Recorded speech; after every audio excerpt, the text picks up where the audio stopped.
함께 하나님 말씀 찾으시겠습니다. 함께 보실 하나님 말씀은 누가복음 18장 9절에서 14절까지 말씀입니다. 신약성경 126페이지 누가복음 18장 9절에서 14절까지 말씀, 우리 한 절씩 교독하시겠습니다. 또 자기를 의롭다고 믿고 다른 사람을 멸시하는 자들에게 이 비유로 말씀하시되,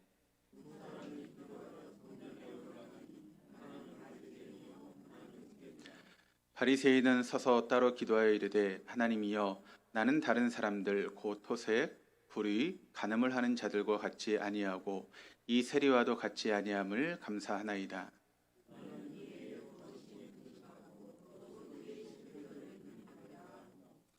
세리는 멀리 서서 감히 눈을 들어 하늘을 쳐다보지도 못하고 다만 가슴을 치며 이르되, 하나님이여 불쌍히 여겼소, 나는 죄인으로소이다 하였느니라.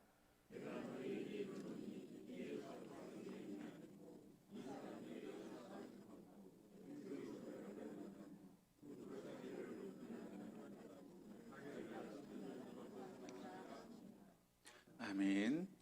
할렐루야. 네, 우리 하나님 날마다 새 일을 행하시는 분이십니다. 믿으십니까? 날마다 새 일을 행하신 하나님은 특별한 경우를 제하고는 사람을 통해서 일하십니다. 어떤 사람이죠? 영과 진리로 예배하는 사람. 영으로 예배한다라고 하는 것은 성령의 이끄심을 따라 예배하는 것이고, 또 진리로 예배한다라고 하는 것은 선포되는 진리의 말씀 앞에 우리의 삶을 조종하고 또 순종해 나가는 것입니다. 오늘도 이 자리에 있는 우리 모두에게 성령의 이끄심을 따라 또 선포되는 진리의 말씀 앞에 여러분의 삶을 조종하고 순종해 나가심으로 하나님께서 이루어가신 새 역사의 주인공으로 쓰임받는 우리 동독의 모든 교우들 다 될 수 있기를 주님의 이름으로 축원합니다. 우리 교회가 코로나 시기를 지나오면서 교회의 본질을 회복하고 또 하나님이 이루실 새 역사의 주인공이 되기 위해서 열심히 달려왔습니다. 그런데 그렇게 좀 제 마음 가운데 확 변하지 않는 것 같은 그런 안타까움이 좀 있습니다. 물론 외적인 변화가 많이 일어났습니다. 그리고 내적으로 성숙도 잘 되어가고 있습니다. 그럼에도 불구하고 조금 더 깊은 영적인 터치가 우리 안에 있었으면 좋겠다라고 하는 그런 아쉬움이 제 마음 가운데 있습니다. 그러기 위해서 우리가 꼭 해야 될 일이 있습니다. 그것은 무엇인가 하면 바로 우리 영적인 잡초를 제거하는 것, 그것이 바로 우리가 해야 될 일이라는 것입니다. 몇 번 말씀을 드렸던 것 같은데, 교회 옥상에 저하고 저희 집사람이 상추, 방울토마토, 고추, 또 심지어 가지까지 심어서 몇 번 따먹었습니다. 그게 솔솔하더라고요, 보니까.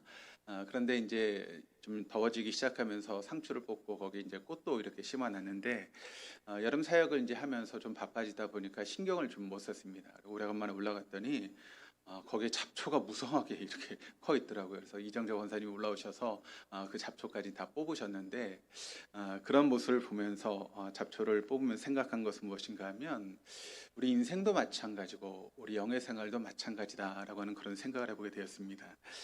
물론 꽃이나 토마토 같은 것을 심고 잘 가꿔야 되지만 우리가 해야 될 일은 무엇인가 하면 그런 것들이 잘 자라갈 수 있도록 잡초를 뽑는 일들이 필요하다는 것이죠.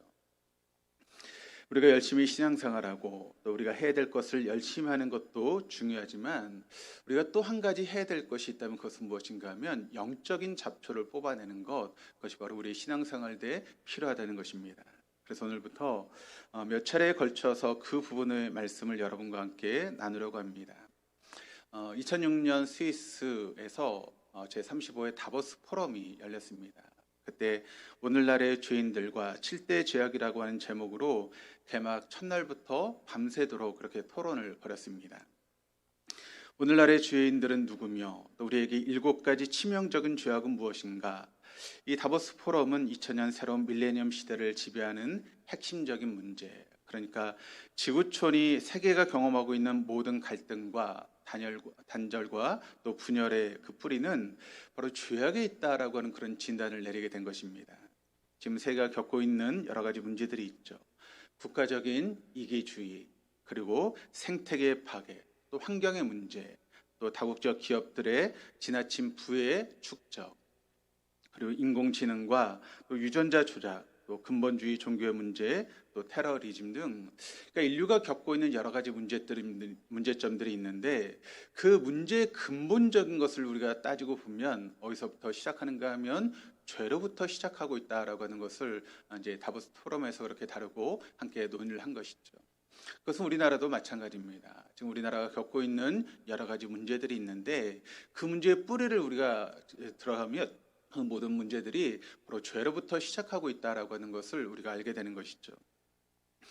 그런데 이와 같은 다보스 포럼의 의제는 새로운 것이 결코 아닙니다. 7가지 죄악이라고 하는 것이 누가 먼저 썼던 그런 이야기인가 하면 그레고리 대제라고 하는 분이 처음으로 썼던 건데 7가지 죄악이라고 하는 것이 무엇인가 하면 바로 교만, 질투, 분노, 탐심, 또 탐식, 게으름과 또 정욕, 이것이 바로 7가지 죄악이라고 그렇게 이야기를 하고 있습니다. 이것이 바로 7가지의 큰 죄악입니다. 아마 우리가 살고 있는 이 세상은 점점 악해지게 될 것입니다. 좋아지는 것이 아니라 반대로 점점 악해지게 될 것입니다. 그래서 결국에는 종말에 이르게 될 것입니다. 그런데 이런 물리적인 종말 이전에 더 이상 회개의 돌이킴이 불가능한 상태, 성경은 그것을 화인 맞은 상태라고 이야기를 하고 있는데 우리 양심이 화인 맞은 그런 상태가 우리에게 오게 될 것입니다.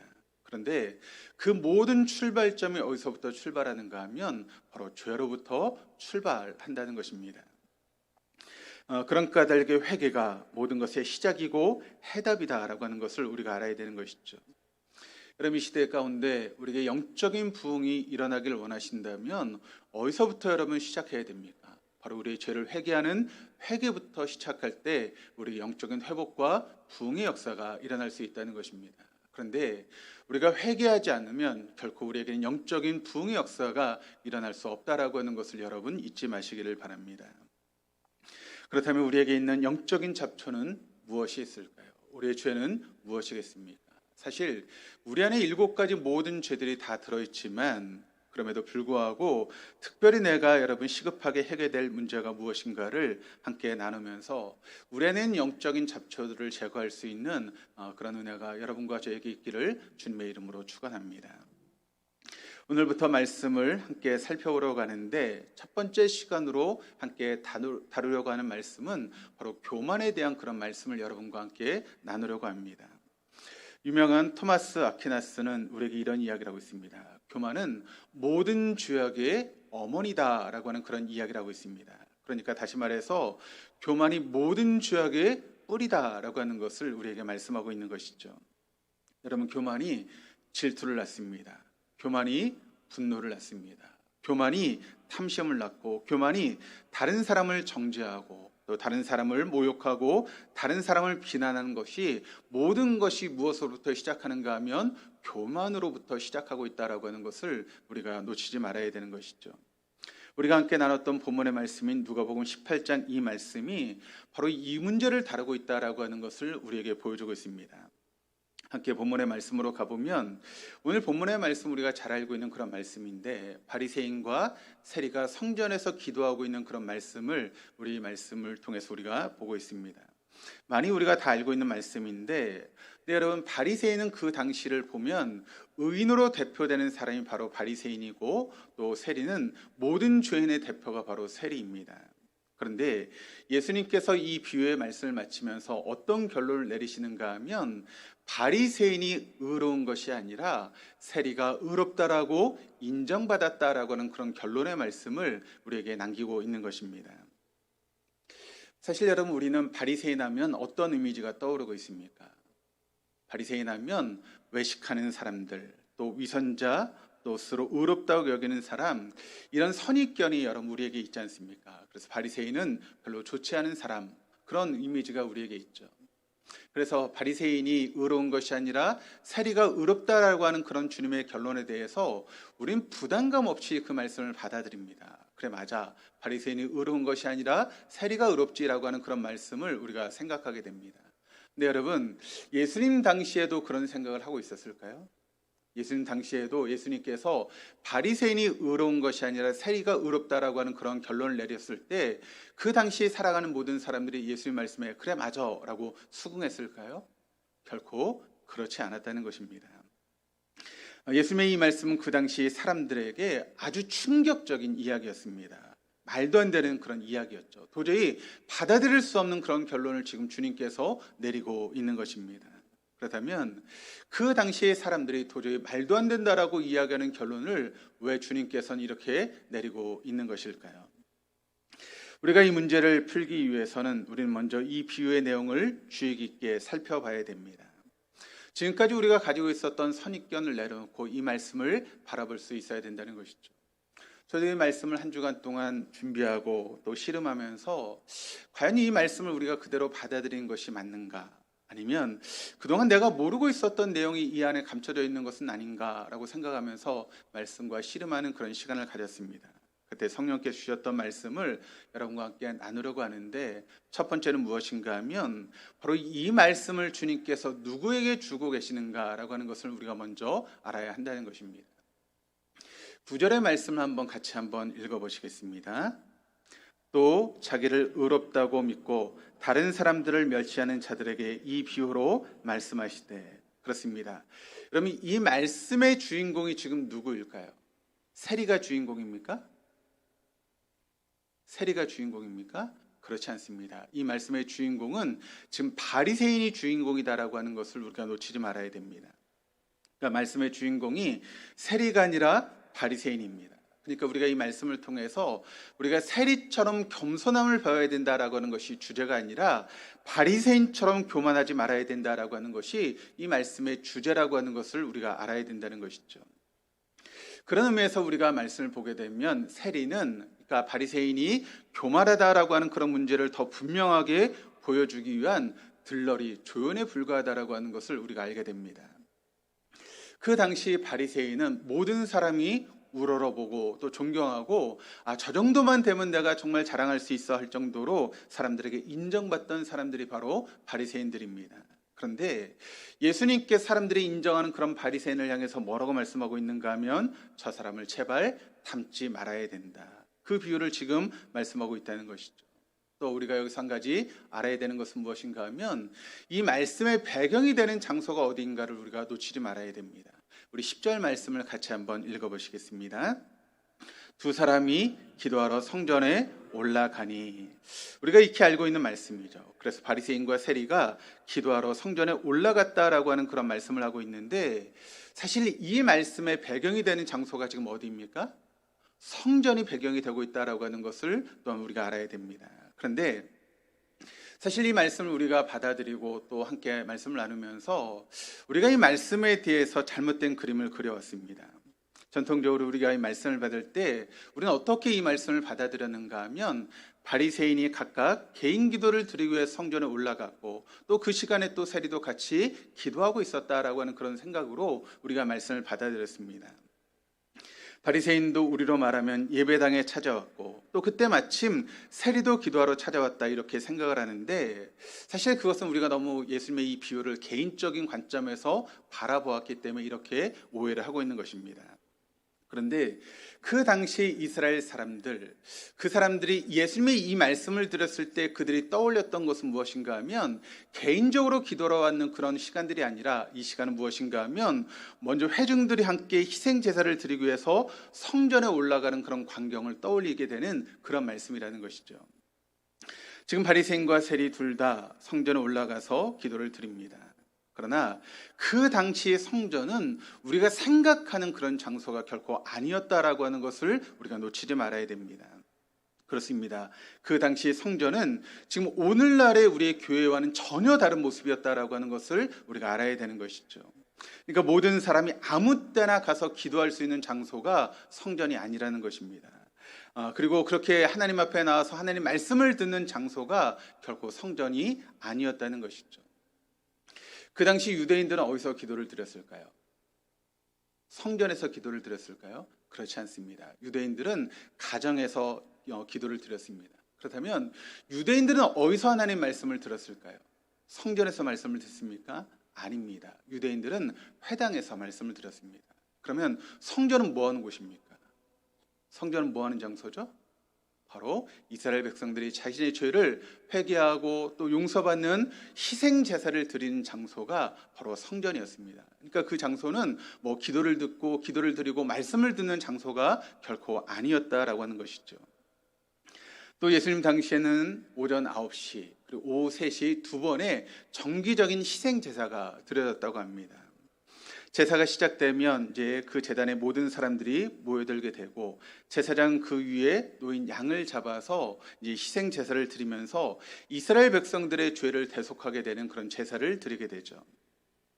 희생 제물을 잡는 예식을 마친 후에 그 제물을 피웠던 숯을 향로에 담아서 제사장이 성소 안에 들어가서 분향을 하게 됩니다. 그럼 그때 그 자리에 있었던 모든 사람들이 성전 밖에서 바로 기도하는 그런 시간을 가지게 되는 것입니다. 이 말씀에 등장하는 바리새인과 세리가 바로 그때 기도를 드리게 된 것인데 누가복음 1장 9절 10절 말씀을 같이 읽어보시겠습니다. 어느 날 제사직의 관례를 따라 제비를 뽑았는데 그가 주님의 성소에 들어가 분향한 일을 맡게 되었다. 그가 분향하는 동안에 온 백성은 다 밖에서 기도하고 있었다. 그렇습니다. 그러니까 제사장이 제사를 드리고 분향하는 그 동안에 모든 백성들은 다 성전 밖에서 기도하는 그런 시간을 가지게 된다는 것이죠. 그러니까 이 비유에 등장한 두 사람은 개인적인 기도를 드리기 위해서 지금 성전에 올라간 것이 결코 아니라는 것입니다. 여러분, 사실 개인적으로 성전에 올라가서 기도한다고 해서 성전 문이 열리지 않습니다. 그런 일은 있을 수 없습니다. 그러니까 지금 이 두 사람이 올라갔던 이유는 무엇인가 하면 희생 제사를 드리기 위해서 지금 성전에 올라가 있는 것입니다. 이 장면을 우리가 잘 머릿속으로 그려보시기를 바랍니다. 지금 제단 위에 여러분 뭐가 올려져 있습니까? 제물이 올려져 있습니다. 그리고 그 제물이 지금 어떻게 되고 있죠?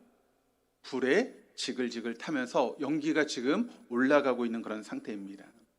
그리고 그 자리에 있는 모든 사람들이 지금 이 장면을 보고 있습니다. 그러면 이 장면을 보고 있는 사람들 마음 가운데 어떤 마음이 들까요? 이 제물이 지금 왜 타고 있습니까? 내 죄를 대신해서 지금 타고 있는 것이죠. 그러니까 사실은 누가 죽어야 됩니까? 내가 죽어야 됩니다. 그런데 내가 죽을 수 없으니까 지금 흠없는 제물이 내 대신 지금 여러분 제단 위에서 지금 불타고 죽어가고 있는 것입니다. 그러니까 그 자리에 모이는 사람들, 오늘로 말하면 예배자들은 그 모습을 바라보면서 누구를 떠올려야 됩니까? 자기 자신을 떠올려야 됩니다. 그리고 무엇을 구해야 됩니까? 하나님께 자비를 구해야 됩니다. 이게 바로 본문의 배경을 통해 나타나고 있는 그런 장면이라는 것이죠. 불에 타들어간 짐승을 보면서 하나님, 제가 죄인입니다. 하나님의 은혜가 필요합니다. 하나님의 자비가 필요합니다. 하나님의 긍휼이 내게 필요합니다. 하나님의 자비가 없으면, 하나님의 은혜가 없으면, 그 하나님의 긍휼이 없으면 나는 죽을 수밖에 없는 죄인입니다라고 하는 것을 그 시간 생각하게 되는 것이죠. 이것이 바로 희생제사의 의미입니다. 그런데 그때 오늘 본문의 주인공이었던 바리새인이 어떤 기도를 지금 드리고 있습니까? 오늘 본문의 말씀을 보시면 먼저 바리새인들이 자기가 멀리 했던 것들을 열거하고 있는데 우리 11절 말씀을 같이 읽어보시겠습니다. 바리새인은 서서 따로 기도하여 이르되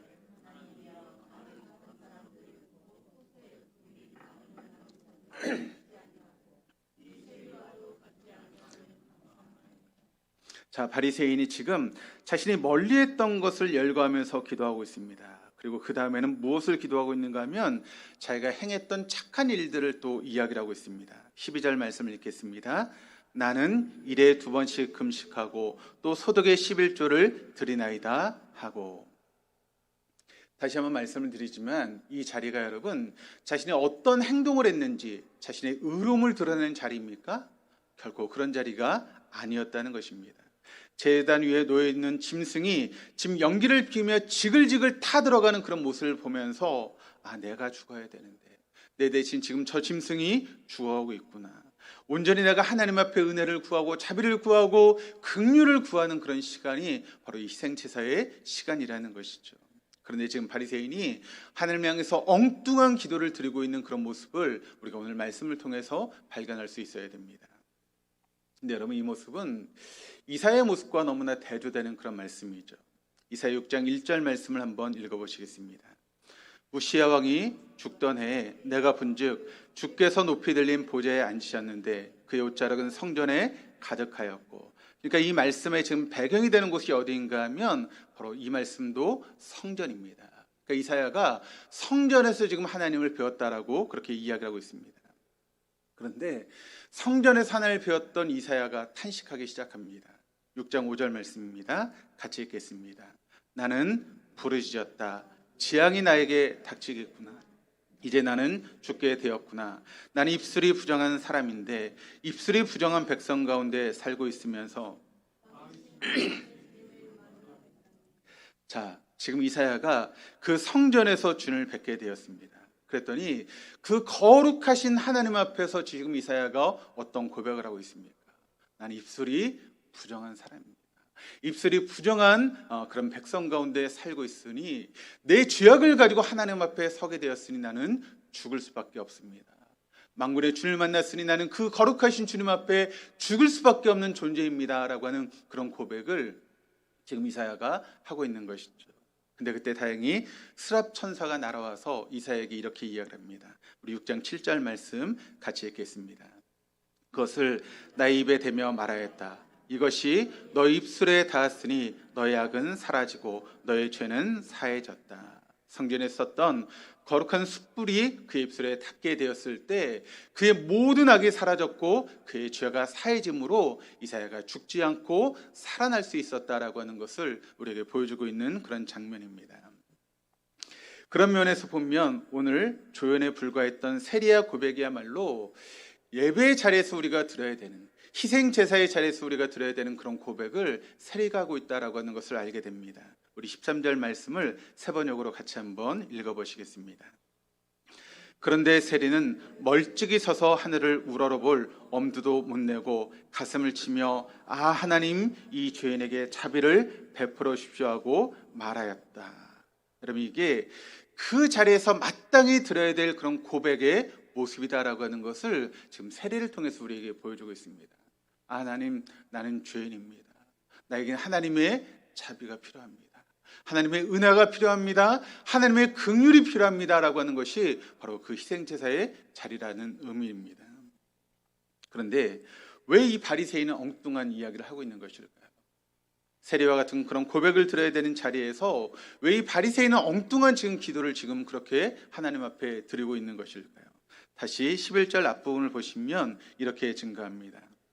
바리새인은 서서 따로 기도하여 이르되, 그러니까 지금 바리새인이 서서 따로 기도했다라고 이야기를 하고 있는데, 여기 따로라고 하는 단어가 헬라어를 보면 어떤 의미를 가지고 있는가 하면 어디를 향해서라고 하는 그런 의미를 가지고 있습니다. 그리고 이 말씀을 직역하면 자기를 향해서라고 하는 그런 의미의 말씀이 됩니다. 지금 그는 희생제사의 자리에서 지금 감히 우러러볼 수 없는 하나님을 바라보아야 되는데 지금 누구를 바라보고 있습니까? 하나님이 아니라 자기 자신을 바라보고 있는 바리새인의 모습을 오늘 성경이 지금 우리에게 보여주고 있다는 것이죠. 그는 그 자리에서 나를 구원하시고 나에게 은혜를 베풀어 주시는 그 하나님을 의식해야 되는데, 그런데 하나님을 의식한 것이 아니라 자기 자신만을 들여다보고 있는 바리새인의 모습을 우리가 발견하게 된다는 것이죠. 그러니까 지금 그는 하나님께 기도드리는 형식은 취하고 있지만 실제로는 철저하게 자신을 바라보고 자기를 예배하고 자기를 경배하고 한마디로 자기 도취에 빠져 있는 것이 바로 바리새인의 모습이었다라고 하는 것을 우리가 알게 되는 것입니다. 자기가 보았던 자기는 어떤 사람입니까? 그는 바리새인입니다. 바리새인이란 분리된 자, 구별된 자, 거룩한 자를 의미하고 있습니다. 그래서 율법을 철저하게 지키면서 불결하고 부정한 모든 것들을 분리하고 구분해서 그렇게 거룩하게 살아가는 사람들을 말하는 것이 바리새인입니다. 신앙적으로 보면 아주 보수적이고 경건주의자였던 그들은 헬라 문화에 동화되지 않고 선민으로서 성결하게 살기 위해서 최선을 다했던 그런 사람들이었죠. 그러니까 나름대로 자부심을 가지고 살아갔던 사람들이 바로 바리새인이었다는 것입니다. 그런데 여러분, 그렇게 구별된 삶, 그렇게 성결한 삶을 살아간다고 해서 여러분 그들이 하나님 앞에 죄인이 아닙니까? 그럼에도 그들은 죄인일 수밖에 없다는 것입니다. 다른 사람보다 조금 더 거룩하게 살고 있다고 해서 그들이 죄인이 아닌 것은 아닙니다. 그럼에도 불구하고 그 역시 죄인이었음에도 불구하고 지금 자기 도취에 빠져 있는 바리새인을 우리가 발견하게 되는 것이죠. 여러분, 우리 하나님 어떤 분이십니까? 우리 하나님은 영원하십니다. 우리 하나님은 불변하십니다. 우리 하나님은 전지하십니다. 우리 하나님은 전능하십니다. 우리 하나님은 무소부재하신 분이십니다. 우리 하나님은 우리의 절대 주권자가 되시는 그런 분이십니다. 여러분, 그 하나님 앞에 바리새인이 잘났으면 얼마나 잘났고 또 세리가 추하면 얼마나 추하겠습니까?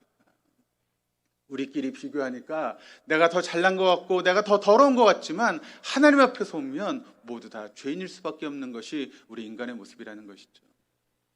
가끔 청소를 합니다. 유리창을 깨끗이 닦습니다. 닦아놓으면 아무것도 없는 것처럼 보이지만 거기에 여러분 햇빛이 비치게 되면 어떻게 될까요? 더러운 것이 다 드러나지 않습니까? 우리가 우리끼리 있을 때는 우리가 참 거룩한 것 같고 도덕적인 것 같고 괜찮은 사람처럼 보이지만 여러분, 거룩하신 하나님 앞에 우리가 서게 되면 어떻게 될까요? 우리는 다 죄인입니다. 죽을 수밖에 없는 죄인입니다. 바로 예수님이 바로 그 장면을 우리에게 보여주시면서 우리에게 지적하고 계신 것입니다.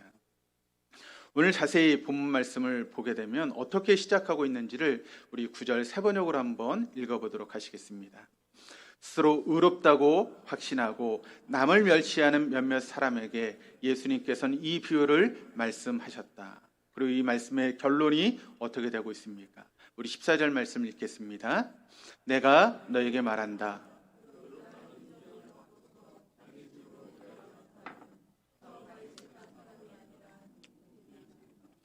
누구든지 자기를 높이는 사람은 낮아지고 자기를 낮추는 사람은 높아질 것이다. 유명한 기독교의 철학자인 C.S. 루이스가 이런 이야기를 남겼습니다. 한번 잘 들어보시기를 바랍니다. 교만은 그 본질상 경쟁적이다. 교만은 단순히 무엇인가를 소유함으로써 그 쾌락을 얻지 않는다. 오직 다른 사람보다 더 소유하고 있음을 볼 때에만 쾌락을 느끼게 된다. 좀 쉽게 이야기를 해서 내가 저 세리와 같지 않습니다 라고 하는 것을 느끼게 될 때 그것이 바로 쾌락을 느끼게 된다는 것입니다. 그것이 바로 교만이라는 것이죠. 다른 사람과 비교하기 시작할 때 비로소 교만해지게 되는 것입니다. 나머지 사람보다 위에 있다는 쾌락이 바로 교만이다라고 하는 것을 C.S. 루이스가 우리에게 이야기를 하고 있습니다. 지금 그가 만일 하나님을 조금이라도 의식했다면 어떻게 내가 다른 사람보다 낫다라고 하는 그런 엉뚱한 소리를 할 수 있겠습니까? 그 하나님을 의식하지 않았기에 사람만을 바라보니까 내가 누구보다 낫다라고 하는 그런 이야기를 지금 어리석게 하고 있는 것이죠. 이제 말씀의 거울 앞에 우리 자신을 한번 비춰보겠습니다. 오늘 말씀을 통해 주님 우리에게 절대 교만하지 말라라고 말씀하고 있습니다. 왜 그럴까요? 교만은 모든 죄악의 어머니이기 때문에 그렇습니다. 교만은 모든 죄악의 뿌리이기 때문에 그렇습니다. 교만이 질투를 낳습니다. 교만이 분노를 낳습니다. 교만이 탐심을 낳습니다. 그래서 교만은 모든 죄악의 뿌리가 되고 교만은 모든 것의 어머니가 되는 것입니다. 그래서 잠언은 우리에게 뭐라고 이야기를 하고 있습니까? 잠언 16장 18절 말씀을 같이 읽겠습니다. 교만은 패망의 선봉이요 거만한 마음은 넘어짐의 앞잡이이니라. 지금 이 순간에 예배에 참석하시는 분들 중에 이 말씀을 들음에도 불구하고 마음에 와닿지 않는 그런 분들이 계실 것입니다. 나는 별로 교만하지 않는데, 나는 별로 잘난 척하지 않았는데, 나는 오히려 못났는데, 오히려 교만하긴커녕 내가 생각할 때 나는 겸손한데 뭐가 문제지? 라고 하는 그런 마음이 혹시 여러분의 마음 가운데 계실 수도 있을 것입니다. 그런데 이렇게 착각하시는 분들이 안 계실 수 있기를 바랍니다. 어느 목사님이 찾아왔습니다. 어느 목사님에게 성도가 찾아왔습니다. 그리고 목사님에게 이렇게 이야기를 합니다. 목사님, 자꾸 회개하십시오, 회개하십시오라고 말씀하시는데 뭐 죄가 어떻다라고 말씀하시는데 그 소리에 대해서 제가 아멘이 나오지 않습니다. 아무리 생각해도 제가 무슨 죄를 졌는지 모르겠습니다. 그렇게 이야기를 했습니다. 그때 목사님이 그 성도에게 이렇게 대답을 했습니다. 가서 한 주간 동안 하나님을 보여주십시오라고 그렇게 기도하십시오. 그것만 가지고 한번 기도해 보십시오라고 이야기했습니다. 그분이 돌아가서 목사님 말씀대로 기도하기 시작합니다. 하나님을 보여주십시오. 하나님을 보여주십시오. 하나님을 보여주십시오. 그렇게 일주일 내내 기도하기 시작했습니다. 근데 갑자기 하나님 앞에 선 자신의 모습이 보이기 시작했습니다. 이런 죄 저런 죄가 생각나는데 그 죄 때문에 너무 견딜 수 없는 그런 마음이 들었습니다. 일주일 뒤에 목사님을 찾아왔습니다. 이렇게 이야기를 합니다. 목사님, 제가 너무 괴로워서 살 수가 없습니다. 너무 괴로워서 죽을 것 같습니다. 제 죄 때문에 너무 힘들고 어려워서 제가 도저히 살 수가 없습니다라고 그렇게 목사님께 이야기를 했습니다. 그때 목사님이 또 이렇게 말씀하셨습니다. 그렇다면 이제부터 한 주간 동안 예수님을 보여주세요라고 그렇게 기도하십시오. 이분이 또 가서 일주일 동안 이렇게 기도합니다. 예수님을 보여주세요. 예수님을 보여주세요. 예수님을 보여주세요. 그랬더니 자기의 모든 죄를 위해서 대신 십자가를 지신 예수님 모습이 계속 새겨지면서 마음의 평강을 느끼고 감사가 막 터져나오기 시작하는 것입니다. 그 주님의 은혜가 내 안에 새겨지기 시작하니까 저절로 기쁨과 평안이 자신을 채우는 그런 은혜를 경험하게 되었다는 것입니다. 많은 분들이 그렇게 생각할 수 있습니다. 나는 죄가 없는데 내가 무슨 죄를 지었단 말이야. 내가 왜 교만해? 내가 얼마나 겸손한데. 겸손한 게 문제지. 만약 그런 분들이 계시다면 그것은 우리가 아직 하나님을 몰라서 그렇습니다. 우리가 하나님 앞에 서게 될 때 우리가 얼마나 큰 죄인인지 깨닫게 될 것입니다. 그런데 내가 하나님 앞에 서는 그런 은혜의 시간이 없다 보니까 내가 죄인이 아니라고 생각하고 내가 교만하지 않다라고 생각하는 그런 마음들이 우리의 마음 가운데 있는 것이죠. 저도 꽤 오랜 시간 동안 그렇게 살았습니다. 그런데 요즘 제 죄가 왜 그렇게 많은지 그렇게 떠올리게 되고 맨날 주님 앞에 부끄러운 삶을 살고 있습니다. 그런 죄인된 저를 이 자리에 세워주신 주님께 감사하고 그렇습니다. 우리가 하나님 앞에 설 때 포람되어 신전의식을 갖는 사람에게 아마 이 말씀은 우리의 폐부를 찌르는 그런 말씀이 되어질 것입니다.